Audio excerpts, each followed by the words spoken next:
നമ്മളിന്ന് ഡ്രെയിനേജിൻ്റെയും വേസ്റ്റ് വെള്ളത്തിൻ്റെ ലൈനൊക്കെ ഇടാനുള്ള പരിപാടിയാണ്. അപ്പോൾ ഏകദേശം അകത്തുള്ള വർക്ക് ഏകദേശം പൂർത്തിയായിട്ടുണ്ട്. ഇനി ഫൈനലി നമ്മൾ ക്ലോസറ്റൊക്കെ വെക്കാനേ ഉള്ളൂ. പക്ഷേ അതിന് മുന്നേ ആയിട്ട് നമുക്ക് ഈ ഡ്രെയിനേജിൻ്റെ അതേപോലെ വേസ്റ്റ് വെള്ളത്തിൻ്റെയൊക്കെ കുഴിയിലോട്ട് പൈപ്പ് ഇടേണ്ടതുണ്ട്.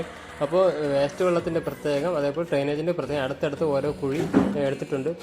വേസ്റ്റ് വെള്ളത്തിൻ്റെ ബാത്റൂമിൻ്റെ ആയിരുന്നാലും ഇപ്പോൾ അടുക്കളയുടെ ആയിരുന്നാലും 2 ഇഞ്ച് പൈപ്പാണ് നമ്മൾ ഔട്ട് കൊണ്ടുവന്നിരിക്കുന്നത്. ഇനി 2 ഇഞ്ച് പൈപ്പിന് അവിടെ ഒരു പി ട്രാപ്പ് വെച്ചിട്ട് അവിടെ നിന്ന് 3 ഇഞ്ച് പൈപ്പായിട്ട് റിഡ്യൂസ് ചെയ്തിട്ടാണ് നമ്മൾ വേസ്റ്റ് വെള്ളം കുഴിയിലോട്ട് ആക്കാൻ പോകുന്നത്.